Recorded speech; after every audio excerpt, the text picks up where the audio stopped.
নমস্কার। আজকে আমরা শুনব শ্রী শ্রী সারদা মায়ের অমৃত কথা। মায়ের কথা শুনব শ্রী শ্রী মায়ের সন্ন্যাসী সন্তান স্বামী অপূর্বানন্দজির স্মৃতিতে। মা ছিলেন ঠাকুর শ্রীরামকৃষ্ণদেবের শক্তি। ঠাকুর শ্রীরামকৃষ্ণদেবের এবার ঐশ্বর্যবিহীন লীলা। তার শক্তি রূপিণী মা সারদা দেবীও অবগুণ্ঠিতা, লজ্জাপটাবৃতা। ঠাকুর শ্রীরামকৃষ্ণদেব যেন ছদ্মবেশে এসেছিলেন, মা সারদা দেবীও এসেছিলেন সঙ্গোপনে, স্বরূপ ঢেকে। ঠাকুর শ্রীরামকৃষ্ণদেবের জীবদ্দশায় এমনকি পরবর্তীকালেও তার বিশেষ ভক্তদের মধ্যেও অনেকেই মা সারদা দেবীর স্বরূপ উপলব্ধি করতে পারেননি। তিনি পাহাড় পর্বতে তপস্যা করতে যাননি, বক্তৃতা দেননি, গ্রন্থাদি রচনা করেননি। ঠাকুর শ্রীরামকৃষ্ণ ভক্তমণ্ডলী এমনকি ত্যাগী শিষ্যদের অনেকের সঙ্গেও মায়ের সামনাসামনি কখনো কোনো কথা হয়নি, অথচ লোকচক্ষুর অন্তরালে থেকে একটা মহা জীবনের আদর্শ কীভাবেই না তিনি জগতের কাছে রেখে গিয়েছেন।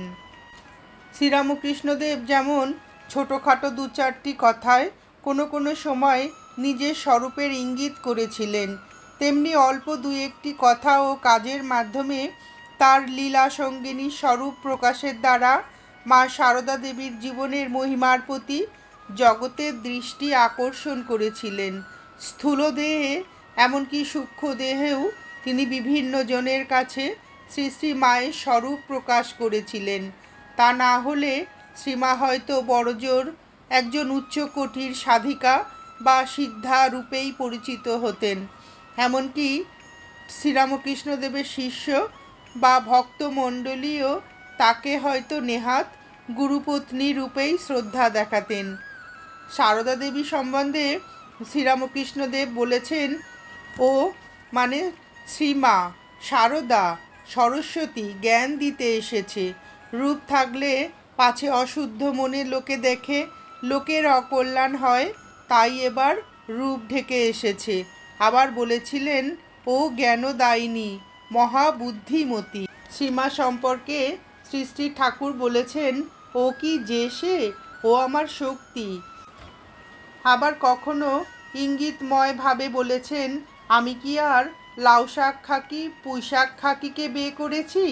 এই প্রসঙ্গে স্বামী শারদানন্দের সঙ্গে জনৈক ভক্তের যে কথাবার্তা হয়েছিল সেটি এখানে উল্লেখিত হলো। জনৈক ভক্ত বলছেন, মহারাজ, ঠাকুর যে অবতার তা না হয় তার দিব্য ভাব দেখে বিশ্বাস করতে পারি, কিন্তু মা যে সাক্ষাৎ ভগবতী সে কথা মনে আনতে পারি না কেন। স্বামী শারদানন্দ বলিলেন, ঠাকুরকে যদি ভগবান বলে বিশ্বাস করতেই পেরে থাকো তবে এ সন্দেহ তোমার আসে কেন? ভক্ত বলিল, আমার এই সন্দেহ কিছুতেই দূর হচ্ছে না। স্বামী শারদানন্দ বলিলেন, তাহলে বলো, ঠাকুরকে অবতার বলে তোমার ঠিক ধারণা হয়নি? ভক্ত বিনীতভাবে বললে, না মহারাজ, ঠাকুরের সে বিশ্বাস আমার আছে। স্বামী শারদানন্দ দৃঢ় কণ্ঠে বললেন, তোমার তাহলে কি বিশ্বাস ভগবান একটি ঘুঁটেকুরুনির মেয়েকে বিয়ে করেছিলেন? শ্রীরামকৃষ্ণদেব মা সারদা দেবী সম্পর্কে বললেন, ও আমার শক্তি। এই শক্তি শব্দটি শ্রীরামকৃষ্ণদেব বিশেষ অর্থে ব্যবহার করেছেন। সাধারণত বিবাহিত পত্নীকে শক্তি বলা হয়, কিন্তু এক্ষেত্রে তিনি ব্রহ্ম ও শক্তির কথাই ইঙ্গিত করেছেন। শ্রীরামকৃষ্ণদেব ভগবান সারদা দেবী আদ্যা শক্তি ভগবতী, যুগাবতারের শক্তি রূপিণী, যিনি যুগে যুগে অবতারের লীলা সঙ্গিনী হন। শ্রীরামকৃষ্ণের জীবনে দেখি যে তিনি ইঙ্গিত করেছেন সারদা দেবী সীতা এবং রাধা। পঞ্চবটিতে সাধনার সময় শ্রীরামকৃষ্ণ যখন সীতার দর্শন পান তখন তার হাতে ডায়মন্ড কাটা বালা দেখেছিলেন। পরবর্তীকালে শ্রী মায়ের জন্যও তিনি ওই রকম বালা তৈরি করে সকৌতুকে বলেছিলেন, আমার সঙ্গে ওর এই সম্বন্ধ। স্বামী ত্রিগুণাতীতানন্দকে তখন মহারাজের নাম ছিল শারদা প্রসন্ন মিত্র। মন্ত্রদীক্ষা নেবার জন্য শ্রী শ্রী মায়ের কাছে পাঠানোর সময় শ্রীরামকৃষ্ণদেব বলেছিলেন, অনন্ত রাধার মায়া কহনে না যায়, কোটি কৃষ্ণ কোটি রাম হয় যায় রয়। এখানে শ্রীরামকৃষ্ণ স্পষ্টতই নিজেকে কৃষ্ণ এবং রাম এবং মা সারদা দেবীকে রাধা এবং সীতা বলে নির্দেশ করেছেন। আরও লক্ষণীয় যে শ্রীরামকৃষ্ণদেব এখানে সারদা দেবীকে তার নিজের চেয়েও উঁচু আসনে স্থাপন করলেন। ঈশ্বরের মর্তলীলার সনাতন রীতি এই হলো যে যখনই ঈশ্বর আসেন সঙ্গে সঙ্গে আসতে হয় তার শক্তিকেও। এদের মধ্যে যে সম্পর্ক তা এক জন্মের নয়, জন্ম জন্মান্তরের। কারণ অগ্নি এবং তার দাহিকা শক্তির মতোই তারা অচ্ছেদ্য, অবিভাজ্য। তাই দেখি শ্রীরামকৃষ্ণদেব এবং সারদা দেবী পরস্পরের দ্বারা জীবন সঙ্গিনী নির্বাচিত। যুবক গদাধরের জন্য বহু চেষ্টাতেও যখন মনোনীত পাত্রীর সন্ধান পাওয়া যাচ্ছিল না, তখন ভাবাবিষ্ট হয়ে গদাধর একদিন তার অভিভাবকদের বললেন, অন্যত্র অনুসন্ধান করা বৃথা, জয়রামবাটির রামচন্দ্র মুখুজ্জের বাড়িতে দেখো গে, বিয়ের কোণে সেখানে কুটো বাঁধা হয়ে আছে। আবার অপরদিকে দেখি যে শ্রীমাও এই ঘটনার বহু পূর্বেই শ্রীরামকৃষ্ণদেবকে তার ভাবী পতি হিসাবে চিনিয়ে রেখেছিলেন। মা সারদা তখন নিতান্তই শিশু। চমকপ্রদ সেই ঘটনাটি হলো এই, সেবার শ্রীরামকৃষ্ণদেবের সম্পর্কীয় ভাগ্নে হৃদয়রামের বাড়ি শিহরে কীর্তন ও যাত্রা অভিনয়ের আয়োজন হয়েছিল। ওই উপলক্ষে গদাধর শিহরে আসেন এবং আসরে বসে কীর্তন যাত্রা গান শুনতে শুনতে সমাধিস্থ হয়ে পড়েন। পার্শ্ববর্তী গ্রামের বহু নরনারীর সঙ্গে শ্যামাসুন্দরীও শাহরুকে নিয়ে তার পিত্রালয় শিহরে হৃদয়ের বাড়িতে এসেছেন কীর্তন শুনতে। কীর্তনের আসর ভেঙে যাওয়ার পরে জনৈক বয়স্তা প্রতিবেশিনী মা সারদাকে কোলে নিয়ে রঙ্গ করে জিজ্ঞাসা করলেন, এই যে এত লোক এখানে রয়েছে, এদের মধ্যে কাকে তোর বিয়ে করতে সাধ যায়? তৎক্ষণাৎ শিশু সারদা দুহাত তুলে অদূরে উপবেষ্ট তরুণ গদাধরকে দেখিয়ে দিলেন। এইভাবে সেদিন সারদামণি স্বয়ংবরা হয়েছিলেন। সেদিন তার বিবাহ শব্দের তাৎপর্য বোধ ছিল না। গদাধর কামার পুকুরে এসেছেন। জয়রামবাটি হতে সারদাকেও আনা হলো। তিনি তখন 14 বছরের কিশোরী। গদাধরকে কেন্দ্র করে কামার পুকুরে আনন্দ মেলা বসেছে। অনেক রাত পর্যন্ত পাড়ার মেয়েদের কাছে গদাধর কত ঈশ্বরীয় প্রসঙ্গ করছেন। মা সারদা দেবী তা শুনতে শুনতে হয়তো অকাতরে ঘুমিয়ে পড়েছেন। তা দেখে মেয়েরা তাকে তুলতে যেত, বলতো, এমন কথাগুলি শুনলে না, ঘুমিয়ে পড়লে। গদাধর তুলতে বারণ করে বলতেন, না গো না, ওকে তুলো না, ও কি সাধে ঘুমোচ্ছে? এসব কথা শুনলে ও এখানে থাকবে না, চোচা দৌড় মারবে। নিজের স্বরূপতন্ত্র শুনলে সারদা দেবী একেবারে স্বরূপে লীন হয়ে যাবেন। জাগতিক সম্বন্ধে সারদা দেবী তার বিবাহিত পত্নী, কিন্তু এটাই তো তার আসল পরিচয় নয়। শ্রীরামকৃষ্ণদেব জানতেন তার স্বরূপের পরিচয়। পরম ঈশ্বরী জগন্মাতাই স্বয়ং মানবী রূপে সারদা দেবীর শরীর অবলম্বন করে এসেছিলেন ঠাকুর শ্রীরামকৃষ্ণের লীলা সঙ্গিনী রূপে এই জগতে। মা সারদা দেবীর একজন প্রখ্যাত জীবনীকার এই প্রসঙ্গে মন্তব্য করেছেন, ঠাকুর এই কথাগুলি কী অর্থে বলিয়াছিলেন তিনি জানেন। হয়তো তিনি এইরূপ আভাস দিয়েছিলেন যে শ্রী মায়ের মন স্বভাবতই এরূপ ঊর্ধ্বগামী যে নরলীলার উপযোগী পরিবেশ রচনার পূর্বে ঈদৃশ্য উচ্চ তত্ত্ব কর্ণগোচর হইলে মায়া অবলম্বনে স্বকার্য সাধনের পূর্বেই তিনি এমন গভীর সমাধি নিমগ্না হইয়া পড়িতে পারেন যে লীলা বিগ্রহ ধারণই ব্যর্থ হইয়া যাইবে।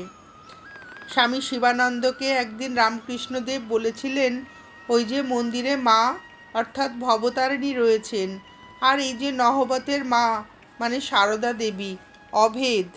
সারদা দেবী একদিন শ্রীরামকৃষ্ণদেবকে প্রশ্ন করেছিলেন, আমি তোমার কে? সহজ কণ্ঠে শ্রীরামকৃষ্ণদেব বলেছিলেন, তুমি আমার মা আনন্দময়ী। অন্য একদিন শ্রীরামকৃষ্ণদেবকে প্রশ্ন করেছিলেন, আমাকে তোমার কি বলে মনে হয়? শ্রীরামকৃষ্ণদেব জবাব দিলেন, যে মা মন্দিরে আছেন তিনিই এই শরীরে জন্ম দিয়েছেন ও এখন নহবতে বাস করছেন, আর তিনিই এখন আমার পদসেবা করছেন। প্রসঙ্গটি উল্লেখ করে শ্রী শ্রী মায়ের মন্ত্রশিষ্য ও রামকৃষ্ণ মঠ ও রামকৃষ্ণ মিশনের অষ্টম অধ্যক্ষ স্বামী বিশুদ্ধানন্দ পরবর্তীকালে মন্তব্য করেছিলেন, তাহলে শ্রী শ্রী মাকে ঠাকুর কোন দৃষ্টিতে দেখছেন?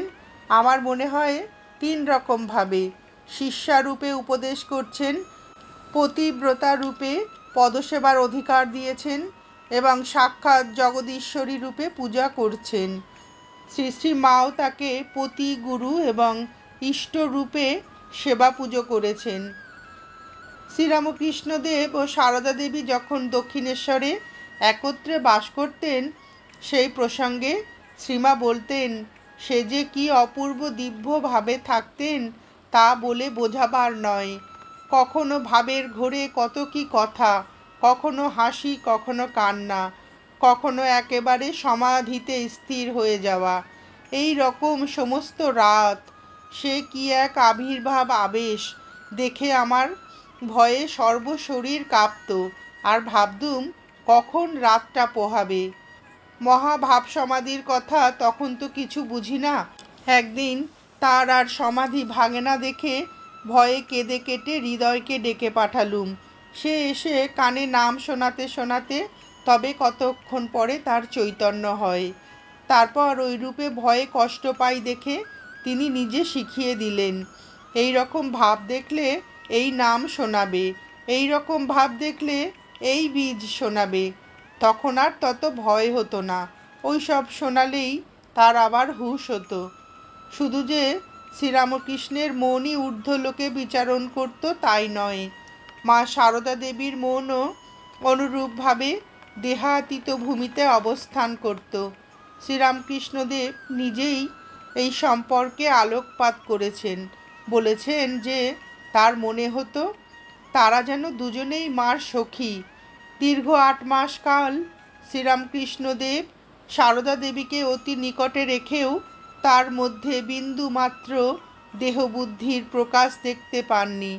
পরবর্তীকালে তিনি এই জাহ্নবী সদৃশা পবিত্রতা স্বরূপিণীর মহিমা পরিচয় দিতে গিয়ে দ্ব্যর্থহীন ভাষায় বলতেন, ও মানে শ্রীমা, যদি এত ভালো না হতো, আত্মহারা হয়ে তখন আমাকে আক্রমণ করত, তাহলে সংযমের বাঁধ ভেঙে দেহবুদ্ধি আসতো কিনা কে বলতে পারে।